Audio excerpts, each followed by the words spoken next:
bienvenue dans ce podcast de Maison Brochette où tu rentres avec moi dans les coulisses de la création d'entreprise, pas à pas, semaine par semaine. Je vous raconte tout en temps réel, mes ressentis, mes doutes, les rendez-vous, les avancements, tout ça, en toute intimité et toute spontanéité parce que c'est quelque chose que je prépare pas vraiment.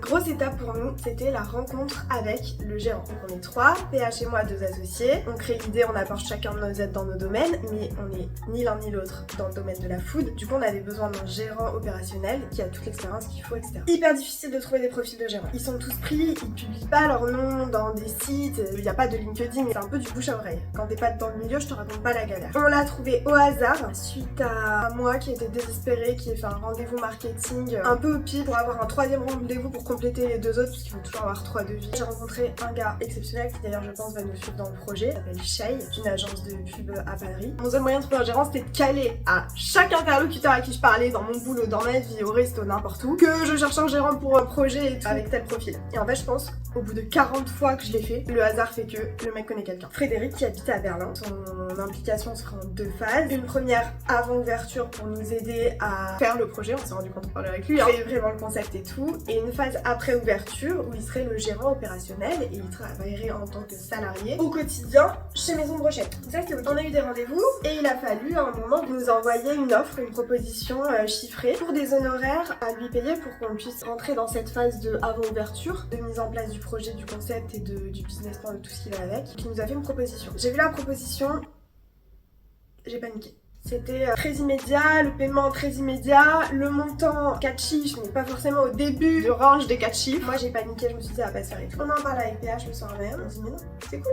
Déjà il veut s'engager avec nous. Il nous fait une proposition, c'est pour qu'on lui fasse une contre-proposition. Et sur le timing, faut qu'on se rende en physique. Il est en Allemagne, on va voir un moment où il peut venir et ça va être génial. Et ça va être le début du game. On s'est rencontrés, ça nous a gagné du temps aussi pour nous devenir plus matures dans le projet avant de commencer à payer des fees conséquents. Et là on s'est rencontrés et c'était vendredi. On se demandait où. J'ai dit on a qu'à aller rue Montorgueil parce que c'était un peu notre cible pour le local. Et comme ça on se balade dans la rue, on voit un peu les concepts et on se pose où on veut. Et là j'arrive, le mec là 5 minutes en avance.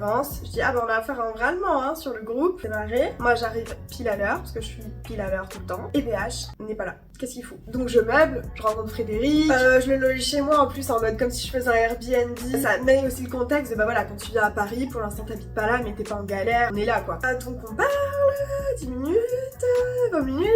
Je parle beaucoup des hommes qui m'entourent. Je pense que je vais faire un épisode à part là-dessus qui s'appellera les hommes qui m'entourent. Parce qu'en fait, comme j'ai pas forcément la légitimité que j'imagine dans le regard des autres comme un PH qui est avocat, qui a tel âge, qui a telle notoriété et tout, et j'ai besoin de dire ok moi c'est pas ça. Je suis une nana, je suis jeune, j'ai pas fait HEC, mais j'ai ça dans ma vie comme pilier qui me mentorise un peu. Donc j'ai commencé à parler de mon frère, et je sais pas, c'est marrant mais ça me rassure tout le temps de faire ça. Il arrive avec une demi-heure de retard. Bon, le Frédéric il est bonne patte, et déjà, parce qu'à la base on devait le voir le lendemain en brunch pour travailler, et PH me dit en fait le lendemain j'ai une audience de dernière minute. J'ai rien dit mais j'étais comme ça, j'étais les yeux genre comme un merlan frit, genre ah bon. Surtout que le mec venait nous dire qu'il a fait 11 heures de route pour venir en voiture, il est venu en voiture et tout, non mais c'est bon, mais je fais 11 heures de route mais c'est pas grave, machin.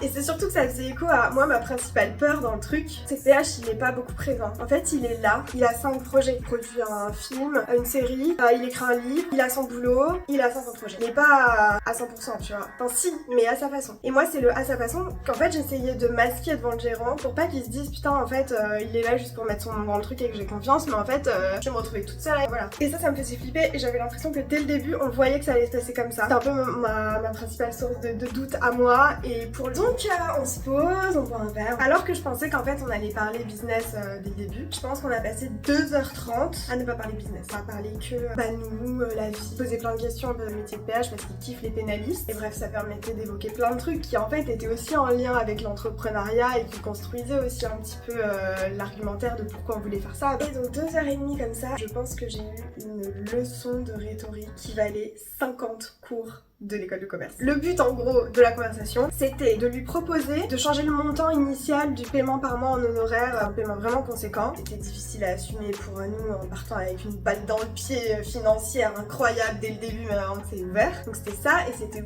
aussi surtout lui dire que nous, à la base, on cherchait 3 associés, qu'après on a transformé la chose parce qu'on pensait que ça faisait plus sens par rapport à la position du gérant et tout, qu'il n'ait pas à porter la charge de pression financière, sachant qu'il portait déjà la charge de pression opérationnelle et de gestion. Comme ça séparait un petit peu les charges mentales et on avait chacun notre poids à porter et ça s'équilibrait comme ça. Mais finalement, compte tenu des comment ça se présentait, on pensait que ça faisait totalement sens, s'investissent avec nous au capital, alors dans une part différente, mais pour qu'ils puissent en fait à la fin récolter les fruits de ce qu'il a contribué à créer avec nous et que nous on serait ravis de les partager avec lui. En gros, l'idée, diminuer ses frais d'honoraires qui étaient pas tenables pour nous et l'intégrer plus à la boîte, plus au long terme. Bon, objectif, je vous spoil d'avance, totalement accompli. Maintenant sur le chemin pour y arriver, ça m'a vraiment fait un cours appliqué en fait sur la rhétorique finalement, qui est l'art de convaincre. Et en fait, j'ai vu tous les piliers de la rhétorique se mettre en place d'une manière que je pouvais pas imaginer être plus naturelle. Aussi, on partait bien parce que PH est un peu un spécialiste en rhétorique. Déjà, les avocats, ils font ça dans leur boulot, enfin, s'ils plaident à peu près tous les jours. Et en plus, PH, il s'attache beaucoup au sujet parce qu'il a écrit un bouquin là-dessus qui s'appelle L'argument qui tue. Et il fait aussi un podcast qui s'appelle Parole. Il interviewe des gens dont le métier est lié à la rhétorique, que ce soit des avocats, des spécialistes en PNL, des philosophes, parler en fait de leur approche rhétorique dans leur sphère professionnelle. Casse de ouf. Pour revenir à notre étude de cas, c'est 2 heures passées à en fait construire notre lien. C'était le premier pilier de la rhétorique. En gros, t'as ethos, logos, pathos. L'ethos, en gros, c'est la crédibilité. En parlant de ses expériences d'avocat, de trucs de machin, il s'installait dans ses compétences, ses valeurs. Après, logos, c'est la structure argumentaire déployée. Elle peut être déductive, inductive, mathématique, sur la raison, sur scientifique, etc. Mais en gros, c'est le chemin argumentaire. Et le pathos, c'est ce qui est lié à l'émotion, comment toucher quelqu'un et qui peut être en fait une clé de conviction, de persuasion hyper forte. J'étais surprise de passer 2h30 où on n'a pas parlé du business, parce que je pensais que c'était l'objet de la conversation et tout. Et je me suis dit, mais ça ne va jamais arriver en fait. On va parler de ce qu'on aime bouffer pendant X temps. Et en fait, non, ça avait tout son intérêt. En fait, on parlait de nous, de ce qu'on aimait, de notre pourquoi dans la boîte. D'ailleurs, il nous l'a demandé clairement, le pourquoi, parce que moi, il me l'avait déjà demandé. Et là, il l'a demandé à PH. Et en fait, j'étais surprise par le niveau de transparence dans l'intention et de l'intérêt que ça avait pour l'argumentaire. Alors que je pensais que de dire avec transparence qu'il serait pas autant présent que moi, par exemple, ça allait être un rebut, quoi. Et en fait, ça a été tout l'inverse. Et à un moment, il a même dit, oui, moi, je pense que sur l'opérationnel et tout, je serais peut-être la personne la moins présente comparée à vous deux. Mais en fait, moi, mon rôle tel que je l'imagine, c'est plus sur ça, c'est plus sur la stratégie, c'est plus sur le pilotage. Enfin, mon apport est ailleurs. En fait, pour moi, c'était ça aussi la leçon de rhétorique que j'ai eue,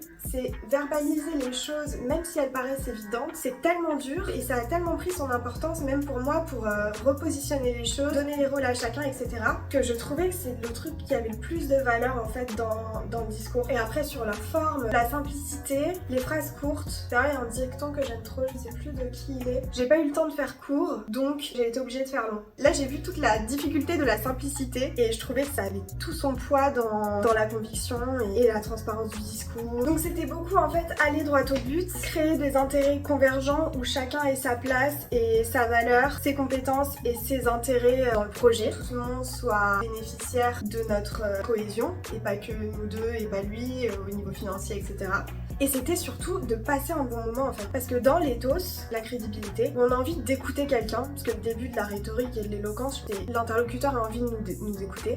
Il y a beaucoup de est-ce que j'ai envie de passer un moment avec cette personne? Oui, il y a eu un petit changement de background, je sais pas si vous avez remarqué, hein. C'était vraiment subtil, mais je suis actuellement dans un atelier d'artistes de marbre à Pietrasanta. Pardon, excusez-moi en fait, pardon, vraiment. Et la crédibilité, c'est toute la base de ce qui se crée la confiance. C'est qui on est, pourquoi on fait les choses, avec quel style on les fait. Est-ce que nos actions sont alignées avec les valeurs qu'on a, est-ce qu'on défend, est-ce qu'on a envie de faire dans la vie, est-ce qu'on arrive à le faire, est-ce qu'on a le courage de le faire, pourquoi, etc. C'est l'alignement de tout ça. Et quand PH décrivait comment, avec son associé, ils ont créé leur cabinet d'avocats, ils se sont rendus compte que le besoin des gens, c'était d'avoir un changement un peu disruptif dans leur rapport avec les avocats. En fait, ils en avaient marre de cette espèce d'inaccessibilité au niveau du langage, au niveau des délais de réponse, de l'image de l'avocat un peu là dans son bureau avec ses piles de dossiers jusque-là et qui avait besoin au contraire de gens accessibles, accessibles, disponibles, qui parlent un langage que tout le monde comprend et pas complètement suranné, qui peuvent répondre par WhatsApp, qui sont toujours disponibles et c'est dans un langage qui est compris des clients et qu'en fait c'est comme ça qu'ils en ont besoin pour eux aussi de se défendre le mieux, comprendre le mieux les enjeux, etc. Et donc ils ont créé tout ça, ils ont voulu jouer sur le marketing parce qu'en fait ils se sont rendus compte que, bon, je parle de, c'était pas il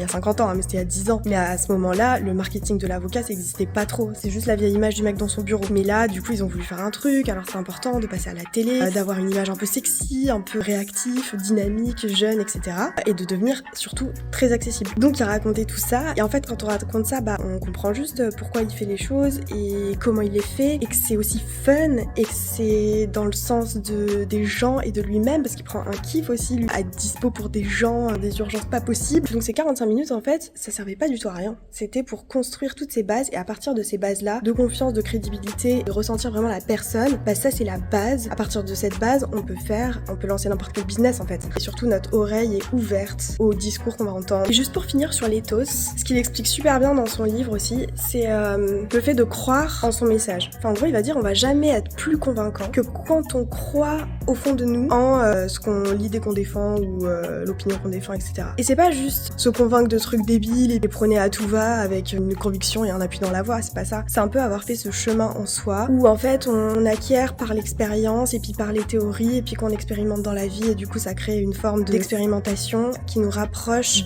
pas de la vérité, parce que est-ce que la vérité existe? Demandez aux philosophes mais je suis pas sûre, mais qui nous rapproche de notre chemin, de ce à quoi on croit vraiment et on croit pas juste parce qu'on a lu un truc ou juste parce qu'on a envie d'aller contre une opinion de quelqu'un, de nos parents, de je sais pas qui. On croit parce qu'on a vu de la théorie, on a expérimenté des chemins qui allaient pas, on a confronté aussi nos opinions avec celles des autres, mettre en perspective, donner une dimension à ces idées, être jugé, être remis en question, et devoir les défendre et puis y réfléchir et puis se rendre compte qu'en fait non, etc. S'il a passé 45 minutes à raconter ça, en fait, ça servait pas du tout à rien. Et puis après, une fois que ça a été défini, il y a eu quelque chose, un des seuls trucs que je dois appliquer dans les techniques de rhétorique dans mon quotidien, qui est l'art du silence. À un moment, il y a eu un silence qui a duré peut-être 7 secondes. Et je crois que c'est à ce moment-là que le gérant, naturellement, a dit lui-même, voilà, on peut partir sur un concept où le prix que j'ai proposé au début, c'est pour à l'ouverture, et puis avant on peut faire, je sais pas, diviser par 2, etc. Et là, en fait, lui-même a amené là où on voulait en venir, quoi. Et ça, le silence, c'est un truc que j'ai remarqué dans mon boulot, parce que du coup moi je fais de l'audit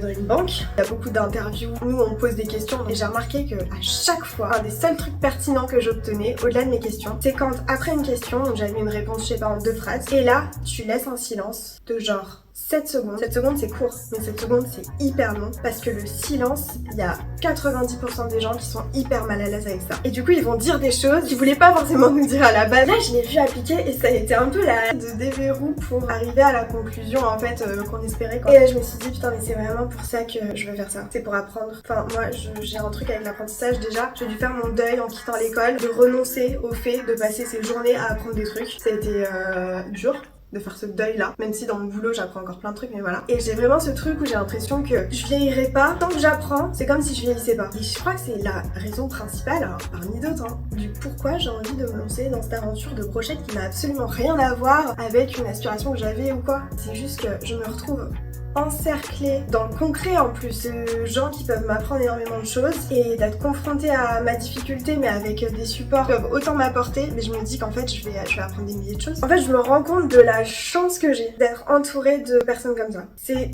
toute mon aspiration dans ce que j'aime dans la vie. Ça me rend dingue, ça me fait vibrer, ça me donne envie de m'élever et surtout ça m'ouvre plein de voies de réflexion. En fait c'est ça que j'aime, c'est pouvoir me poser des questions. J'étais tellement contente de vivre l'expérience qui me permet de trouver un sens dans certaines choses qui m'intéressent mais qui sont loin de moi. Après ça me permet de me poser des questions. Par exemple tu vois sur la rhétorique, ce que je me disais après, ce qui m'a le plus étonnée c'est la difficulté que j'ai moi de verbaliser des évidences qui peuvent paraître si simples. Enfin, moi je l'ai vu sur ma vie en général par exemple, pour arriver à verbaliser des choses comme mes envies, mes aspirations, mes désirs qui sont au fond de moi mais que j'ai trop peur de dire même à moi-même ou aux autres parce que je vais passer pour une fille qui te prend pour, ou que niveau ego on est tellement dans en ce moment une mode où on veut pas paraître trop ambitieuse parce que l'ambition c'est bien vu par la société en ce moment je trouve, mais où on se dit par exemple moi je vais dire mon rêve c'est de tourner dans un film, mon rêve c'est de tourner dans un film, voilà. Et en fait je vais pas le dire parce que j'ai pas la légitimité de dire quelque chose de superficiel, donc on va penser que... Enfin, et là, voir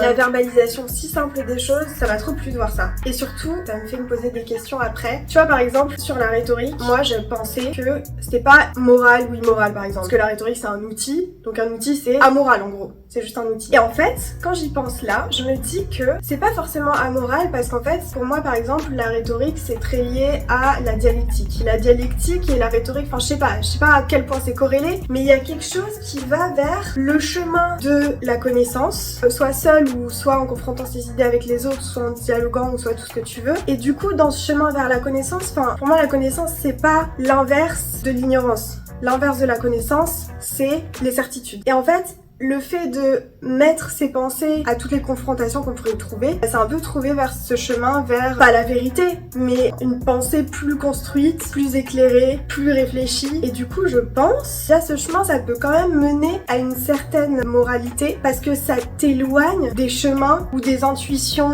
trop faciles ou de plein de pièges qui pourraient s'écarter d'une certaine moralité, bienveillance, bonne intention, tout ce que tu veux. Enfin, j'avais conscience du pouvoir des mots pour soi-même, pour les autres, pour convaincre, pour être au clair avec ce qu'on aime dans la vie, etc. J'ai l'impression que j'en ai encore plus conscience. Même je me dis, ça a toute son influence sur nos pensées et le chemin que nos pensées peuvent prendre vers quelque chose de positif pour le monde ou pour les autres ou pour soi-même et du coup pour tout le monde quoi. Et je suis trop contente, je suis tellement contente d'être entourée de personnes qui peuvent me faire réfléchir en fait. Moi c'est ça qui nourrit ma vie, c'est les questions. Plus ça va et plus je sais à quel point j'ignore tout, bah rien que d'être en une voie où je me sens un peu portée par plein de gens qui m'apprennent des choses. En vrai c'est ça qui me porte dans la vie quoi. Et je profite à mort de ça. Donc voilà, est-ce que j'ai d'autres choses à vous dire? Putain, pour une fois je me suis fait des petites notes. Bon il y a 3 mots mais les lumières c'est un délire. Ah ouais, il nous a demandé, bah tu vois, un truc en revanche, on n'a pas été hyper transparent, mais comme quoi il faut pas l'être non plus tout le temps. Il faut arrondir les angles du côté où on veut que ce soit rond quoi on va dire. Par exemple il nous demandait est-ce que vous avez rencontré beaucoup de gérants et tout. Et là direct, bah j'ai pas laissé le silence là tu vois, j'ai même pas laissé PH répondre. Ouais mais du coup nous on fonctionne vachement au feeling, alors qu'on a rencontré que lui hein, parce que comme je vous ai expliqué, le truc c'est introuvable et puis bon on a eu le coup de cœur sur lui, enfin les planètes étaient alignées donc on pouvait pas faire mieux que lui. Ça tu vois par exemple j'ai menti, après tout le flanc que je viens de vous pondre. Mais je pense que des fois c'est pas plus mal hein. Et donc voilà, je vous tiendrai au courant des prochains épisodes, j'espère que ça va être ouf, on a toute confiance, on y croit à mort. Et quand je les écoutais parler, ils étaient là en mode la folie des grandeurs, ils étaient déjà là dans la franchise, quand on ouvrira le 2e et puis le 3e et puis... Donc on verra la suite, je vous tiens au courant. Et en attendant, je vous embrasse, besitos.